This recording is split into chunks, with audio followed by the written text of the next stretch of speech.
सभी बीएलओज का एक बार फिर स्वागत है इस वीडियो में। जैसा कि आप सब लोग जानते हैं कि अब 6 तारीख यानी 6 जनवरी 2026 को ड्रॉप्ड सूची रिलीज हो चुकी है, देख ली हमने सबने। अब आपका काम फिर शुरू हो जाता है कि जो वोटर्स आपके मैप नहीं हुए थे उनको मैप कराने या उनका डॉक्यूमेंट या नोटिस जो भी मिलेगा उसका निस्तार कराने का काम आपका बचा हुआ है।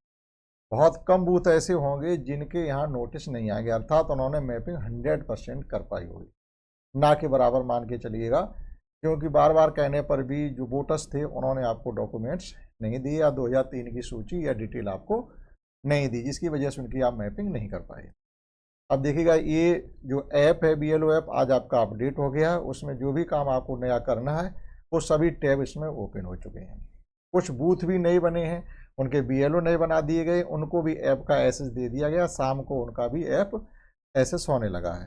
तो देखिएगा इसमें आगे क्या करना है, हम उसकी आपको इन्फॉर्मेशन देने के लिए इसमें ऐप को खोले बैठे हैं। देखिएगा इसमें क्या है, सब कुछ चीज़ें हम लोग जानते हैं, फिर भी हम चाहते हैं कुछ रफली जो हमारे सब्सक्राइबर हैं उनको बताया जाए। स्पेशल इंटेंसिव रिवीजन हम लोग क्लिक करते हैं। बोलने का तरीका वही, अपनी जो भी भाषा आपको अच्छी लगती है सिलेक्ट कर लीजिएगा। अब देखिएगा इसमें जो टैब आपके खुले हैं पहले उनकी हम बात कर लेते हैं। कुल जो टैब इसमें खुले हैं 1 2 3 4 5 6 टैब हैं। कुछ टैब आपके पहले से ही कंप्लीट, इनमें कोई वर्क आपको नहीं करना है। जैसे पहली टैब है upload EF for uncollected EF, ये काम हम लोग पहले ही कर चुके थे। आप इस पर क्लिक करोगे, नो डाटा फाउंड, कोई टेंशन नहीं, इस पर हमें कोई वर्क नहीं करना है। दूसरा है delivery of scheduled hearing notice. Delivery अर्थात जो आपको नोटिस मिलेगा वो रिसीव कराएंगे जाकर के, किसका नोटिस है उसके घर जाके आप रिसीव कराएंगे और वहीं लाइव इसमें आपको एंट्री करनी पड़ेगी। उसके लिए क्या होगा, जब हमें ये नोटिस मिलेगा तो इसके लिए हम आपको सेपरेट एक वीडियो बना के दिखाएंगे किस प्रकार से आपको वहाँ एंट्री करनी है। ठीक, अभी इसमें हमारे पास कुछ है नहीं, तो नो डाटा फाउंड, क्योंकि अभी हमें नोटिस मिले ही नहीं है। नोटिस मिलेगा तो हम क्या करेंगे, यहाँ स्कैन करेंगे, इस पर स्कैन करके उसका जो भी होगा कार्रवाई उसमें सब निकल आएगी, जो भरना होगा वो हम इसमें भरेंगे। तो उसके लिए अलग से आपको वीडियो मिलेगा, इसके लिए अभी हम लोगों को नोटिस नहीं मिले। Upload BLA meeting of memo of meeting, ये एक बार आपको फिर अपलोड करना पड़ेगा, ये ध्यान रखिएगा। एक बार आप कर चुके हैं, फाइनली एक बार आपसे ये मीटिंग फिर अपलोड करवाई जाएगी, तो इसकी जो भी पीडीएफ वगैरह है दोबारा फिर बना के रखिएगा। अभी जो हमारी अपलोड है पहले से सो उसमें दिखेगी ये, ठीक है। इसमें आपको ये डिलीट नहीं करनी, ये हमारी पहले से है, लेकिन आपको फिर अपलोड करने के लिए वो कहेंगे। लॉजिकल डिस्क्रिपेंसी हम लोग इसको कंप्लीट कर चुके हैं। इन केस अगर किसी ने नहीं कर पाया तो एक बार आपको मौका फिर मिला है, आप इसको ओपन करोगे। अगर आपके कुछ वोटर्स बकाया है इसमें, या किसी का आपने नहीं कर पाया या बैक हुआ है किसी का, तो इसमें फिर दिखेगा। अब तो बैक हमारा तो कोई हुआ नहीं, नो डाटा फाउंड आ। तो लॉजिकल डिस्क्रिपेंसी यानी जो तार्किक विसंगतियाँ थीं फादर के नेम में या एज को लेकर के, वो हम सब लोग कंप्लीट कर चुके हैं। तो इस टैब से भी हमें कोई लेना देना नहीं है। हमारा एक हो गया है delivery of scheduled hearing notice, इस पर वर्क रह गया। बीएलए जो मीटिंग का जो पीडीएफ होगा वो लास्ट का काम है, तो उस पर भी कोई टेंशन नहीं। List of electors in draft voter list, आपके पास जो भी है, आपके पास जितने भी वोटर्स हैं उनकी सूची यहाँ पर आपको देखने के लिए मिलेगी, लेकिन आप देख सकते हैं उसमें किसी प्रकार की छेड़खानी नहीं कर सकते हैं। जैसे लिस्ट ऑफ इलेक्ट्रॉल्स इन ड्राफ्ट है, आप चेक करके देख लीजिए हुआ है। जैसे यहाँ पर देखिएगा व्यू डिटेल, टोटल डिटेल तो ओपन हो जाएगी, लेकिन आपको कहीं हम सुधार इसमें कर लें नहीं, कोई ऑप्शन ऐसा नहीं जिसको आप दोबारा इसमें करेक्शन कर सकते हैं। तो ये इलेक्ट्रॉल रोल है वो देख सकते हैं। इनकेस आपको by the way voter list नहीं मिलती है, कोई देखना चाहता तो उसको दिखा सकते हैं, देखिए आपका नाम है, और यहाँ तुरंत नाम डाल करके या उसका एपिक नंबर या सीरियल नंबर डाल करके आप फटाफट सर्च करके देख सकते हैं। ठीक, बैक चलते इससे। अब आ जाती बात जो मेन मुद्दे वाली है, इलेक्ट्रॉल विद नो मैपिंग। बस यही है कांटा आपके गले का भी, जो शायद जल्दी नहीं निकलेगा फिर भी, क्योंकि अब हम उनसे आईडी प्रूफ मांगेंगे, देंगे नहीं देंगे, 4 चक्कर कटवाएंगे, 6 कटवाएंगे, कितने कटवाएंगे कोई गारंटी नहीं है, लेकिन हमें उनके आईडी प्रूफ लेने पड़ेंगे या उनको देने पड़ेंगे। नहीं की स्थिति में उनका वोट कटेगा, सीधी सी बात है। अब देखिएगा इसको हम क्लिक करते हैं,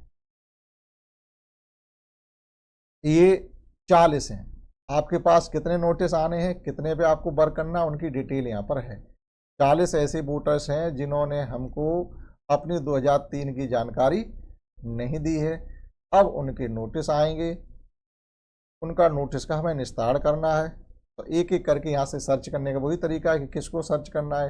नोटिस जो मिलेगा उस पर भी ये बारकोड लगा होगा बाकायदा, उसे भी भरना पड़ेगा। कैसे भरा जाएगा, जैसी नोटिस मिलेगा हम उसका वीडियो उसको तुरंत अपलोड कर देंगे। किस प्रकार से डिलीवरी करनी है, यानी हमें रिसीव कैसे कराना है, उसका वीडियो आपको तुरंत अपलोड मिल जाएगा इस पर, जैसे हमको उनका रिकॉर्ड मिलता चुका। अभी हमें लोग मिला नहीं, केवल ऐप अपडेट हुआ तो उसके बारे में हम आपको जानकारी दे रहे हैं। अब देखिए अपलोड डॉक्यूमेंट में हम चलते हैं, करना क्या है। देखिएगा ये कोई व्यक्ति है, डॉक्यूमेंट देखिएगा कितने हैं। डॉक्यूमेंट एक, दोनों साइड है। कुछ डॉक्यूमेंट जैसे हम आधार लगा रहे हैं तो एक साइड, दोनों साइड का कलर लगा सकते हैं। पैन कार्ड लगा रहे हैं दोनों साइड लगा सकते हैं, लेकिन आधार पैन कार्ड तो इसमें नहीं है, बिल्कुल है ही नहीं। आधार है, लेकिन आधार को आप लास्ट ऑप्शन पर रखें, जब उनका कोई डॉक्यूमेंट नहीं मिले तब आप आधार लगाएं, क्योंकि आधार को लगाने कुछ क्राइटेरिया रखी गई हैं। लेकिन फिर भी जब आपको लगे कि इसका हमें कोई डॉक्यूमेंट नहीं मिल रहा, तो फिर आधार हमारा ऑप्शन रहेगा। सीधी बात, पहला डॉक्यूमेंट हो गया, सेम दूसरा डॉक्यूमेंट हो गया, सेम तीसरा डॉक्यूमेंट अपलोड, और सेम चार डॉक्यूमेंट अपलोड करने, उसके बाद आपको सबमिट करना है। अब आप कहोगे ये 4 डॉक्यूमेंट हम कहाँ से लाएंगे किसी मतदाता के? 4 सबके लिए नहीं है। किसी का 1 डॉक्यूमेंट है, किसी के 2 हैं, किसी के 3 हैं। और 4 डॉक्यूमेंट, 4 आईडी प्रूफ अगर किसी को देने होंगे तो परहैप्स ही आपके बूथ पर कोई ऐसा मतदाता निकले जो अनमैप्ड है और वो इस कैटेगरी में आता हो कि उसको ये चारों टैब भरवाने पड़ेंगे। किसी को एक ही टैब भरवाना है, किसी को दूसरा टैब, 2 टैब तक भरवाने हैं, किसी को 3 तक भरवाने। कोई ऐसा वोटर भी हो सकता है कि उसको चारों टैब का पेट भरना पड़े। अब वो कौन से ऐसे वोटर्स हैं जिनको चारों ये डॉक्यूमेंट अपलोड करवाने होंगे? कौन सा ऐसा वोटर्स है जिसे 3 तक कराने होंगे क्लियर? कौन ऐसा है जिसे 2 तक क्लियर कराने होंगे? और कौन ऐसा है जिसे केवल 1 ही क्लियर कराना होगा? ये हम सब लोग जानते हैं। इस चीज़ पर भी हम 2 मिनट में चर्चा कर लेते हैं कि किसको कितने आईडी प्रूफ देने हैं, किसको केवल 1 पहला वाला घर कंप्लीट करवाना है, किसको 2 तक करवाना है, किसको 3 तक या किसको 4 तक। ये है क्राइटेरिया उनकी एज के अनुरूप कि किस मतदाता का, जो जिस मतदाता का नोटिस आया है उसका एज कितना है, अर्थात उसका जन्म कब हुआ है। आइए 2 मिनट में ये समझ लिया आपने कि 4 डॉक्यूमेंट लास्ट हैं, इससे ज़्यादा किसी के डॉक्यूमेंट नहीं लेने और सबमिट कर। लेकिन ऐसा नहीं है कि प्रत्येक वोटर के हमें ये चारों डॉक्यूमेंट लेने नहीं लेने हैं। आइए समझते हैं। एक गणना पत्र के पीछे ये पूरी जानकारी लिखी हुई है। प्रत्येक गणना पत्र के पीछे बैक साइड में ये पूरी जानकारी लिखी है कि हमें किससे कितने आईडी प्रूफ लेने हैं। हम लोगों ने सबने गणना पत्र भरे हैं, सब जानते हैं, लेकिन ये चीज़ें पीछे हमें अभी तक जो काम करते रहे हम लोग भी BLO का, उस पर कहीं ज़रूरत नहीं पड़ी। जो प्रत्येक गणना पत्र के बैक साइड में जो इन्फॉर्मेशन लिखी है उसकी ज़रूरत आपको अब पड़ेगी। देखिएगा ये लिखा हुआ है यहाँ पर कि निर्वाचन रजिस्ट्रीकरण अधिकारी आवेदकों को नोटिस जारी करेगा जिनका घोषणा पत्र नहीं विगत विशेष प्रकार में प्राप्त हुआ है, यानी जिन्होंने 2003 की डिटेल नहीं दी, वही तो घोषणा पत्र बोला जाता है, ठीक है। या जिनका डाटाबेस मेल नहीं खाता है, यानी जो उनके 2003 की जानकारी तो भरवाई है लेकिन वो मिसमैच है, उन्हें भी नोटिस आएगा। तो आप ये गिनती से देख सकते हैं आपकी टैब में कितने हमें ऐसे वोटर्स दिख रहे हैं जिनका नोटिस आएगा। आपको ये मालूम है हमारे पास कितने फार्म शेष बचे? अगर आपके 50 बचे, 50 ही दिख रहे, इसका मतलब मिसमैच कोई नहीं है, जेन्युइन 50 बचे 50 ही आ रहे। हमारे यहाँ जितने हैं उतने ही हैं, कोई घटाबढ़ी नहीं हुई। इसका मतलब है मिसमैचिंग में कोई हमारे यहाँ नहीं है। केवल वही नोटिस आने वाले हैं जिनका डाटा प्राप्त नहीं हुआ, जिनका डिक्लेरेशन फॉर्म नहीं भरा गया। नोटिस प्राप्त होने पर आवेदक को निम्नलिखित श्रेणियों के आधार पर अभिलेख उपलब्ध कराने होंगे। देख लीजिएगा यहाँ पर किसको एक पहला वाला वो नोटिस देना है, किस व्यक्ति को नोटिस फर्स्ट वाला देना है वो देख लीजिएगा आप। एक आईडी प्रूफ किसे देनी है? जिनका जन्म 1 जुलाई 1987 से पहले हुआ है और उनकी 2003 की मैपिंग नहीं हुई है। एक डॉक्यूमेंट लेना पड़ेगा, तो वो तो उस पर पता चल जाएगा आपको। जब वो नोटिस मिलेगा उससे पता चल जाएगा कि इनको जानकारी मतलब कितने आईडी प्रूफ देने, या नोटिस पे लिख करके दिया जाएगा हमको।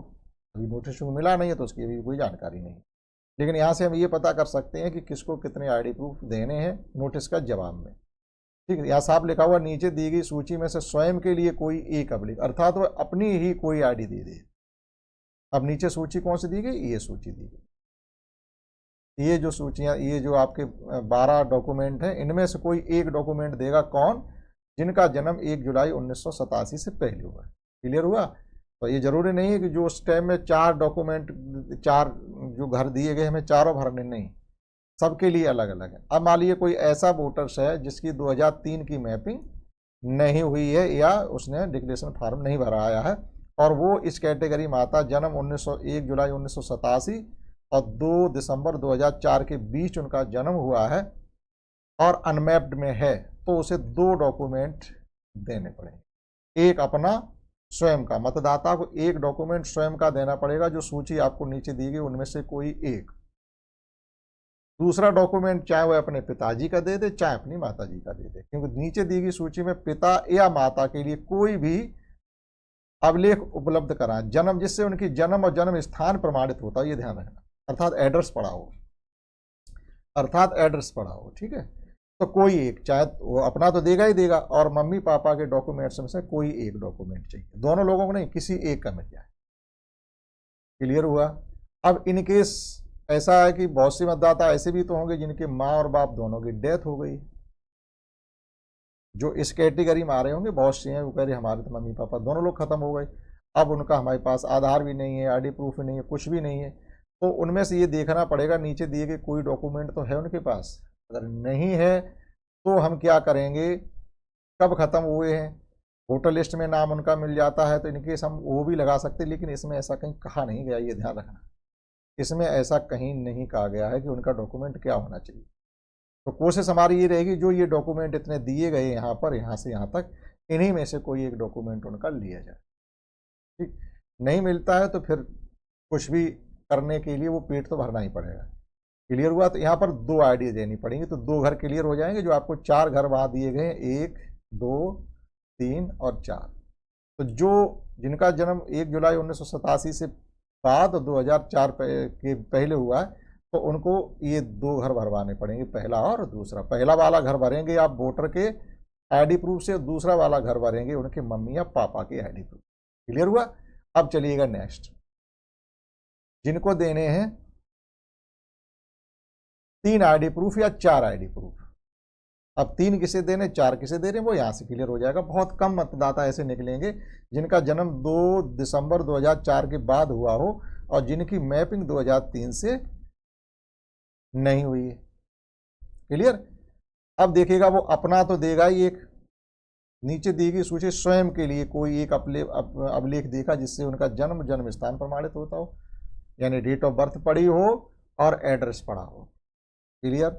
दूसरा, उसको अपने पापा का अलग से देना पड़ेगा, मम्मी का अलग से देना पड़ेगा, ये 3 डॉक्यूमेंट देने पड़ेंगे। तो 3 घर यहाँ से क्लियर हो जाएंगे आपके। ठीक, यहाँ से भरे जाएंगे आपके पहला, दूसरा और तीसरा घर। तो आपको दिए गए वहाँ पर 4 खाने दिए गए, 4 घर दिए गए, तो 3 यहाँ से क्लियर करेंगे वो मतदाता जिनका जन्म 2 दिसंबर 2004 के बाद हुआ है और अनमैप्ड हैं। तो लेकिन इस कैटेगरी के वोटर बहुत कम है जो अनमैप होंगे, परहैप्स ही आपके यहाँ कोई हो या किसी के यहाँ कोई हो।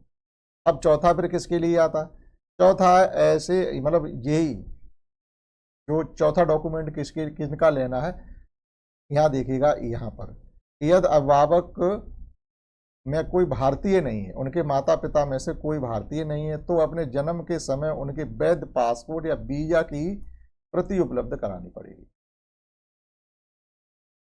ठीक है, हम लोगों की कैटेगरी में शायद ही कोई ऐसा आए, नहीं आएगा, और आता है तो वो अपना भाई दे कागज, सीधी सी बात है, आता है तो अपने कागज दे।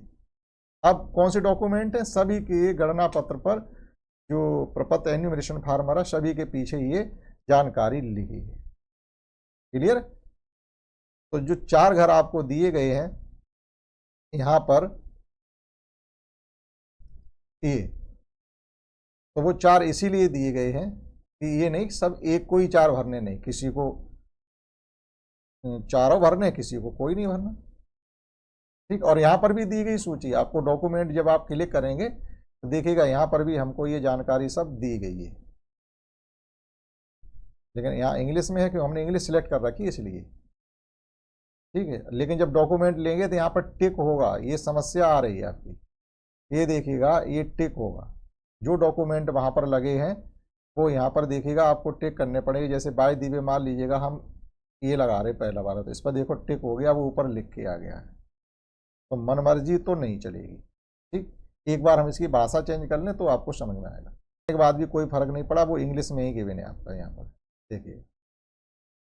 तो हम जो भी डॉक्यूमेंट वोटर्स का लेंगे वो हमें यहाँ से सिलेक्ट करना पड़ेगा, जो डॉक्यूमेंट वो दे रहा है वो सब हमें यहाँ से सिलेक्ट करने पड़ेंगे, सब इंग्लिश में लिखे हुए हैं, ये ध्यान रखिए। तो अगर आपको इंग्लिश में कहीं समस्या आ रही तो वो डॉक्यूमेंट आप गणना पत्र पर अंग्रेजी हिंदी में लिखा हुआ वहाँ से आप देख सकते हैं। एक बार हम बताने की कोशिश करते हैं। Any identity card, pension payment order issued, यानी पेंशन से रिलेटेड कोई कागज़, पेंशनर ऑफ सेंट्रल गवर्नमेंट, केंद्रीय कर्मचारी को पेंशन मिलती हो, स्टेट गवर्नमेंट का पेंशन हो, उसका कोई डॉक्यूमेंट।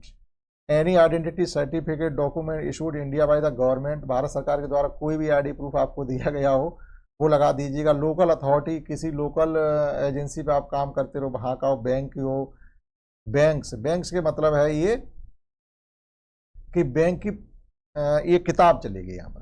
बैंक से मतलब है कि बैंक का कौन सा डॉक्यूमेंट होता है, बैंक की किताब चलेगी। पोस्ट ऑफिस मतलब है पोस्ट ऑफिस की बुक चलेगी। LIC आपका जीवन बीमा है कोई तो वो चलेगा। ठीक, PSU पीरियड ऑफ द 127, ये डेट वगैरह भी दी गई, इसका ध्यान रखें। बर्थ सर्टिफिकेट चलेगा आपका, जन्म प्रमाण पत्र, पासपोर्ट आपका चलेगा। Matriculation education certificate issued by recognised body, यानी मैट्रिकुलेशन मतलब जो हाई स्कूल एंट्री मार्कशीट वगैरह होती, सनद होती, वो प्रमाण पत्र जिस पर आपका नाम, पिता का नाम, डेट ऑफ बर्थ वगैरह सब पड़ा हो, एड्रेस वगैरह, वो ही चलेगा, ये ध्यान रखना। क्योंकि वो साफ करे जिससे एज और जन्म स्थान का प्रमाणित होती है, तो इसका मतलब डेट ऑफ बर्थ पड़ी हो, एड्रेस पड़ा हो। परमानेंट रेजिडेंस यानी मूल निवास, जिसे डोमिसाइल हम लोग बोलते हैं, वो चलेगा।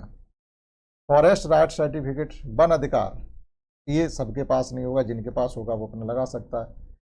यहाँ पर कास्ट सर्टिफिकेट भी है, OBC ST any caste certificate issued by the competent authority. सीधी सी बात है, फर्जी तो होगा ही नहीं, किसी ने तो इशू किया होगा। तो जिनके पास जात प्रमाण पत्र है वो देख सकते हैं। नेशनल रजिस्टर देखो, एक तो है आपका राष्ट्रीय रजिस्टर और एक होता है आपका परिवार रजिस्टर। तो परिवार रजिस्टर तक तो पहुंच आपकी होगी, परिवार रजिस्टर की नकल लग जाएगी। ठीक, फैमिली रजिस्टर यहाँ पर नहीं, फैमिली रजिस्टर नीचे, प्रिपेयर्ड बाय द स्टेट या लोकल अथॉरिटी, ये है आपका फैमिली रजिस्टर, यहाँ पर फैमिली रजिस्टर। और ऊपर है आपका नेशनल रजिस्टर, यानी वेयर इज एग्जिस्ट, जहाँ कहीं भी हो, हर जगह नहीं है। If acquired Indian citizen by registration naturalisation attach certificate registration, ये कागज़ सबके पास नहीं मिलने वाला है। तो फैमिली रजिस्टर, ये परिवार रजिस्टर की नकल लग जाएगी। Any land house allotment certificate by government, Bharat सरकार ने आपको कहीं भूखंड दिया हो, भारत सरकार ने आपको कहीं घर दिया हो, उसका कागज लग जाएगा। Aadhaar commission certificate issued by the letter, ये आधार के लिए थोड़ी क्राइटेरिया है, तो आधार को जो क्राइटेरिया है वो बनी रहे, लेकिन आप लास्ट ऑप्शन पर रखें। जब कोई डॉक्यूमेंट नहीं मिला तो आधार है भैया दे दो, बात खत्म। लेकिन ये नहीं लिए सबके आधार ही आपने चिपका दिए, ऐसा नहीं करें। ठीक, आधार लास्ट ऑप्शन में रखें, क्योंकि फिर पता चला कि वो वापस आते रहे, जैसे अभी लॉजिकल डिस्क्रिपेंसी हम लोगों ने भरी और फिर सब वापस भेज दिए, बल्कि दूने करके और वापस भेज दिए, तो ऐसा काम ना करें फिर। ठीक है, तो आधार को आप लास्ट में रखें, ऐसा नहीं पता चला कि चलो सबके आधार ही ठोक दिए आपने, फिर दिक्कत होगी। ये जो भी काम हो रहा है, जो बिहार में आपका SIR कार्य चल चुका है, सब उसी के बेस पर हो रहा है, जैसा वहाँ किया गया वैसा ही यहाँ पर। तो हम आशा करते हैं ये चीज़ें अब आपने सीख ली होंगी कि हमें कितने डॉक्यूमेंट किससे लेने और कौन कौन से लेने, यहाँ टिक होंगे। ऐसा नहीं कोई भी डॉक्यूमेंट लिया हमने ठोक दिया, इस पर कहाँ पे टिक करोगे आप, ये ध्यान रखना। जो डॉक्यूमेंट आप ले रहे हो वो यहाँ तो मन मर्जी से कोई डॉक्यूमेंट चलेगा ही नहीं, जो डॉक्यूमेंट इशू किए गए आपको वही डॉक्यूमेंट लेने पड़ेंगे। तो आशा करते हैं आपने इतनी जानकारी समझ पाई होगी। इस वीडियो में इतना ही। अगले वीडियो में हम आपको बताएंगे किस प्रकार से आपको जो आपका नोटिस आएगा वो रिसीव कराना है, और जो नोटिस है वो उसमें क्या जानकारी कुछ ऐसी है भरने लायक, तो उसका भी हम आपको वीडियो देंगे। ठीक, इसमें इतना ही, दैट्स ऑल।